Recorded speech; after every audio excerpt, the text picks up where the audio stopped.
ओम कृष्णाय वासुदेवाय हरे परमात्मने प्रणत क्लेशनाशाय गोविंदाय नमो नमः।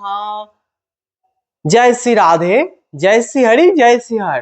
आज আমি আপনাদেরকে এই চৈত্র মাসের শুক্ল পক্ষের যে কামদা একাদশী, সেই একাদশী কবে, একাদশী পারণ কখন, একাদশী যে শুরু করবেন সংকল্প মন্ত্র এবং পারণ মন্ত্র, আর একাদশীর দিনে যে কথা শুনলে আমাদের আপনাদের সবার ব্রতের ফল সম্পূর্ণ ফল পাওয়া যায় এবং ব্রত না করলেও ব্রতের সম্পূর্ণ ফল শুধুমাত্র শ্রবণের মাধ্যমে পাওয়া যায়, সেই একাদশী ব্রত মাহাত্ম্য কথা থাকবে এই ভিডিওটিতে। তো মন দিয়ে শ্রবণ করুন।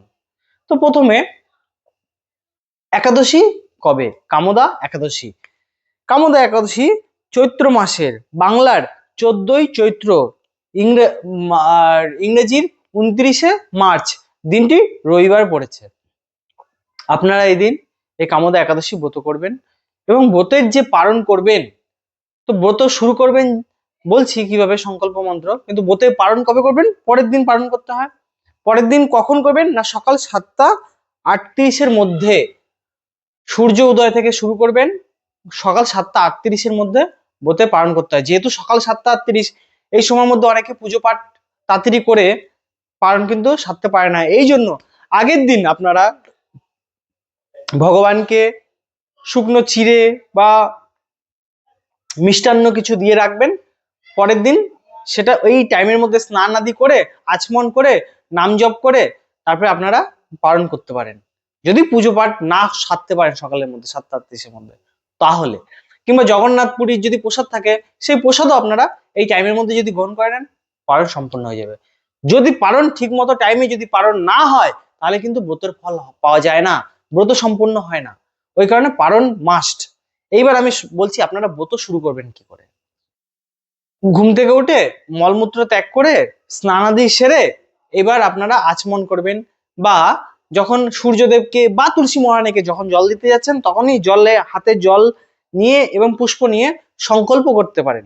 যে কোনো ব্রত করবেন তার আগে সংকল্প করতে হয়। তো সেই এই একাদশীর ক্ষেত্রে যে সংকল্প মন্ত্র, এক একটা ব্রতের এক একটা সংকল্প মন্ত্র হয়।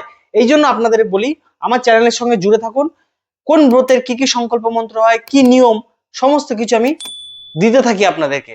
যদি চ্যানেলটির সঙ্গে জুড়ে থাকেন, মানে সাবস্ক্রাইব করে রাখুন, তাহলে আপনারা যখনই যেই পর্ব থাকবে আমি ভিডিও আপনাদের কাছে পৌঁছে দেবো তার 2-3 দিন আগেই আপনারা জেনে নেবেন। তো আজ একাদশী সংকল্প মন্ত্র কিভাবে করবেন, তা হাতে জল পুষ্প নিলেন, নিয়ে বলবেন, এবং আমি যেটা বলবো সেটা আপনারা স্ক্রিনশটও করে নিতে পারেন, কারণ যখন বলবো নিচেও লেখা থাকবে মন্ত্র, কিংবা কাগজেও লিখে নিতে পারেন। সংকল্প মন্ত্র হলো ওং একাদশাং নিরাহারা স্থিতা অহম অপরাহ্নি ভক্ষামি পুণ্ডরীকাক্ষং শরণং মে ভবচ্যুত। এই বলিয়া মাটিতে আপনারা জল আর পুষ্প ছেড়ে দেবেন।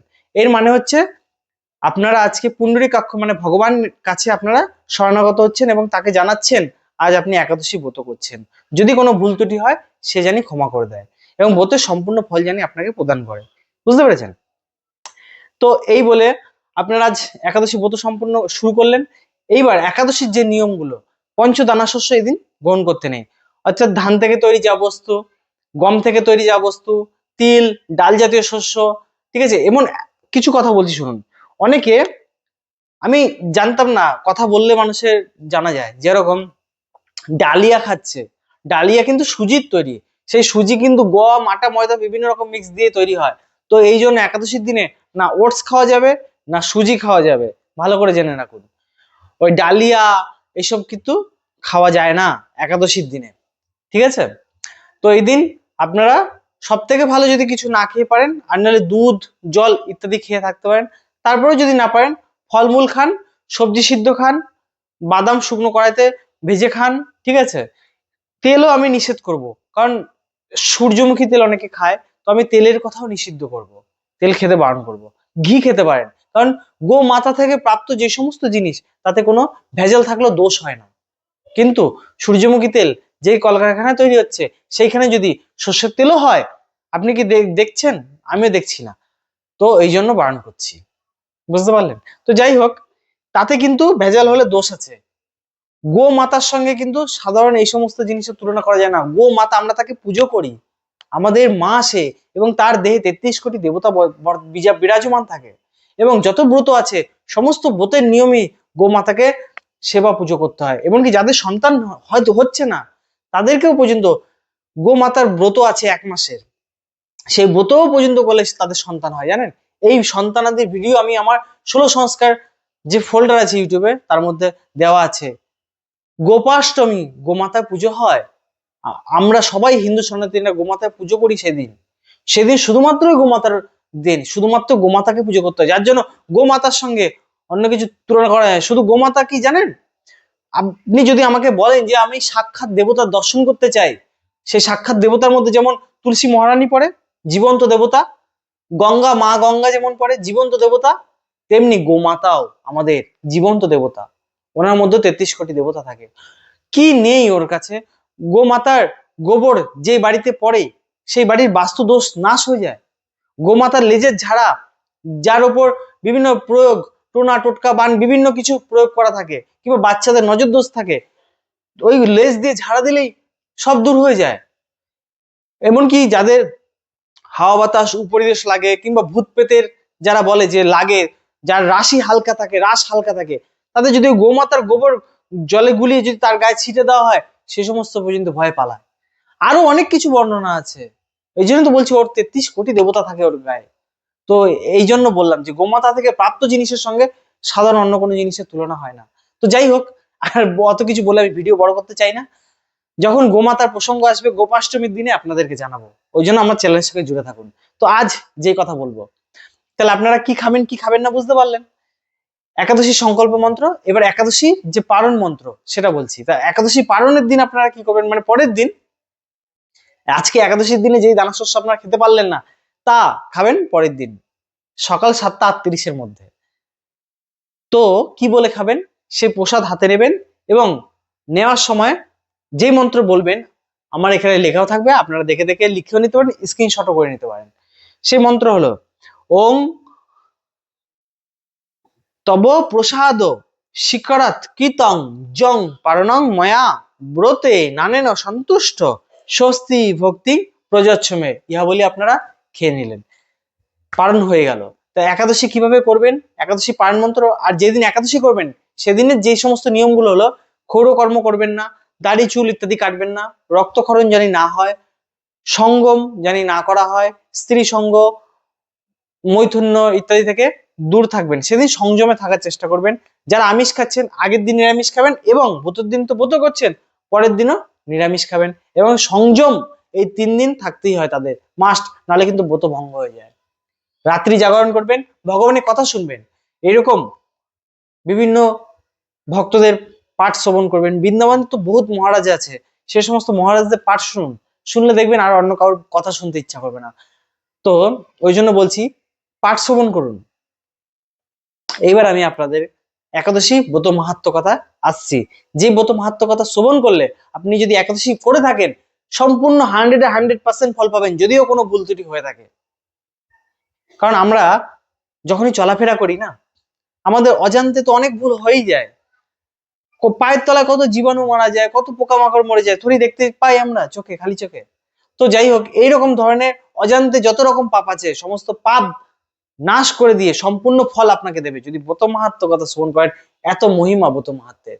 এমনকি যারা ব্রত করছে না, পারছে না, শরীর অসুস্থ হয়ে গেছে, বা অনেকদিন ধরে করছে আজকে পারছে না, বা বয়স হয়ে গেছে পারছে না, কিংবা অনেক বাচ্চা পারছে না, তো তারা যদি এই ব্রত মাহাত্ম্য কথাও শ্রবণ করে তাতেও তার একাদশী ফল করার সৌভাগ্য পায়। এটা নববিধা ভক্তি শ্রবণমের বলছে ভগবান শ্রীকৃষ্ণ, শ্রী রামচন্দ্র বলছে এই কথা। নববিধা ভক্তি রয়েছে রামচরিত মানসে, তুলসীদাসের লেখা রামচরিত মানসে আছে বর্ণনা। তো আমি সেই ব্রত মাহাত্ম্য কথা এখন আপনাদের কাছে রাখতে চলেছি, তো মন দিয়ে শ্রবণ করুন। এই যে আজকে ব্রত মাহাত্ম্য কথা বলবো, এই ব্রত মাহাত্ম্য কথা প্রমাণ কি আছে? এখন কলিযুগের মানুষ সবাই প্রমাণ চায়, কোথায় লেখা আছে প্রমাণ? কি না, এই শুক্লপক্ষের চৈত্র মাসের যে একাদশী কামদা একাদশী, এই কামদা একাদশীর কথা বরাহ পুরাণে বর্ণিত রয়েছে। যুধিষ্ঠির ভগবান শ্রীকৃষ্ণকে প্রশ্ন করেছিলেন যে এই ব্রতের ব্যাপারে, এই ব্রতবিধি এবং এর মাহাত্ম্য কথার ব্যাপারে। তার কথার উত্তরে ভগবান শ্রীকৃষ্ণ তখন তাকে বলে, শোনো, এই প্রশ্নের উত্তর আমি দিলীপ মহারাজ একদিন ঋষি বৈশিষ্ট্যদেবকে করেছিল, এবং বৈশিষ্ট্যদেব তার উত্তরে যা বলেছিল আজ আমি তা তোমাকে শ্রবণ করাবো। তো তুমি শোনো, এই যে কামদা একাদশী, এ শুধু সর্ব পাপ নাশ করে তা নয়, এ পুত্র সন্তান পর্যন্ত প্রদান করে। অনেকে আমার কাছে প্রশ্ন রাখছে যে আমাদের বিবাহ হয়েছে, অনেক বছর হয়ে গেছে, কিন্তু কোনো সন্তানাদি হচ্ছে না, আবার অনেকে সন্তান হয়ে মারা গেছে। তো তাদের জন্য বলছি, তারা এরকম একাদশী ব্রত করুন, করলে আপনাদের সন্তান অবশ্যই পাবেন। ভগবান শ্রীকৃষ্ণের লীলা দিব্য আছে এবং আপনি যদি একাদশী করে যখন ফল অনুভব করবেন, তখন আমার কথা মনে পড়বে। তো একাদশী করা শুরু করুন এবং দেখুন এর ফল কি। তো আজ সেই কামদা একাদশী ব্রত করলে সন্তান লাভ পাওয়া যায়, যা শাস্ত্রে বলছে। এই বই শাস্ত্র একাদশী মাহাত্ম্য কথাতে পেজ নাম্বার 154 পৃষ্ঠায় আছে, আমার কোনো বানানো কথা নয়। 155 পৃষ্ঠায় এর বর্ণনা দেওয়া রয়েছে। তো শুনুন, তো কামদা নামে যে একাদশী, সেই একাদশী পুত্র দানকারী এবং সর্ব পাপ নাশিনী হয়। ভোগপুরে পুণ্ডরিক নামে এক রাজা ছিল, এবং সেখানে অপ্সরা আর গন্ধর্বরা সেই রাজসভাতে নৃত্য গান করত। তো ললিত নামে এক অপ্সরা ছিল, ললিত। সেই ললিত কি বলতো, গন্ধর্ব। তো ললিত নামে এক গন্ধর্ব সেইখানে নির্জনে বাস করত, এবং সে যখন সেই পুণ্ডরিকের রাজসভায় নৃত্য গীত করছিল, তার কিন্তু তাল বেতাল হয়ে যাচ্ছিল, তার নৃত্য গীতে মনই ছিল না। কেন না, তার মন প্রাণ তার ললিতার প্রতি আকর্ষিত ছিল, এবং তার কথাই সে চিন্তা করছিল। তো এই ব্যাপারটা কর্কটক নামে সেখানে এক নাগ ছিল, সে কিন্তু বুঝতে পেরে গিয়ে রাজার কানে গিয়ে বলে, পুণ্ডরিকের কানে, যে ললিত কিন্তু গন্ধর্ব, সে কিন্তু নাচ করছে ঠিকই, কিন্তু তার মন এখানে নেই, তার মন অন্য জায়গায়, সে কামাতুর হয়ে রয়েছে। তো সেই বুঝে পুণ্ডরিক তাকে অভিশাপ দেয়, হ্যাঁ, যে রে দুষ্ট দুরাচার, যা তুই রাক্ষস রূপ ধারণ কর, এবং তোর আচার আচরণ যখন রাক্ষসের মতো হয়ে গেছে, তো তুই রাক্ষস রূপে জন্মগ্রহণ কর।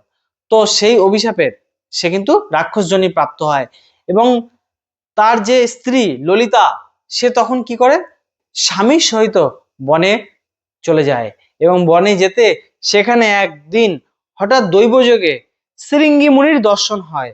এবং মুনির দর্শন দেখুন, ভক্ত বৈষ্ণবের দর্শনও কতটা লাভবান হয়, তা আমি আজ এইখান থেকে বলবো। যে শৃঙ্গী মুনির কথা বলবো, সেই শৃঙ্গী মুনিও তো ভগবানের ভক্ত। তো ভগবানের ভক্তের দর্শন, ভগবানের ভক্তের বাণী কথা শ্রবণম যে কত আমাদের জন্য উপকারে লাগে, তা ভগবান এই লীলাগুলো করেছেই এই জন্য, যে আপনারা কোনোদিনও ভগবানের যে ভক্ত হয় তাকে কোনোদিন অশ্রদ্ধা করবেন না। ঠিক আছে, আপনি সম্মান দিতে পারছেন না, শ্রদ্ধা দিতে পারছেন না, তাকে এনে বাড়িতে খাওয়াতে পারছেন না, তাকে দান ধ্যান দক্ষিণা দিতে পারছেন না, ঠিক আছে, সব মানা যায়, কিন্তু পাচ্ছেন না, কিন্তু তাকে নিয়ে কিন্তু হাস্য কৌতুক বা অবহেলা এইসব কিন্তু করবেন না। পাচ্ছেন না, দূরে চলে যান, কিন্তু এর কত ক্ষমতা আপনারা জানেন না। একটা যে সামান্য ভক্ত হয়, যে দিন দরিদ্র, যদি সে কৃষ্ণ নাম করতে করতে ভিক্ষাও অর্জন করে, তারও কিন্তু প্রচুর ক্ষমতাশীল আছে। একটা কোটিপতির থেকেও তার কিন্তু ক্ষমতা বেশি আছে, তার মুখের জবানিতে ভগবানের নাম সবসময় হতে থাকে। যার কোটি কোটি টাকা আছে, সে কোটি টাকা ক্ষণিকের, কিছুক্ষণ পরে উল্টে যেতে পারে, কিন্তু যার মুখে সবসময় ভগবানের নাম থাকে, সে তার মুখের কথাতে যে ভিখারি, সেও পর্যন্ত বড়লোক হয়ে যেতে পারে। কিন্তু তারা চায় না, তারা দুঃখকে আকর্ষণ করতে চায়, তারা দুঃখকে নিয়ে বাঁচতে চায়। কেন জানেন? যারা দুঃখের মধ্যে থাকে তারাই ভগবানকে বুঝতে পারে। সুখে ভগবানকে ভজে যায়, কিন্তু ভক্তি ততটা পাওয়া যায় না।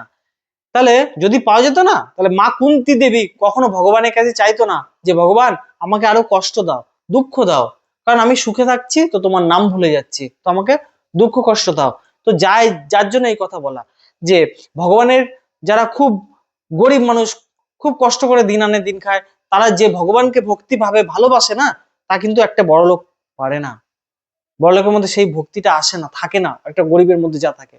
তো যাই হোক, এখানে গরিব আর বড়লোকের পার্থক্য বলছি না, আমি এখন বাস্তব উদাহরণ দিচ্ছি যে ভগবান এখনকার দিনে বেশিরভাগই গরিবের কাছেই থাকে, বড়লোকের কাছে থাকে না, বড়লোকেরা শুধু টাকাকেই চেনে।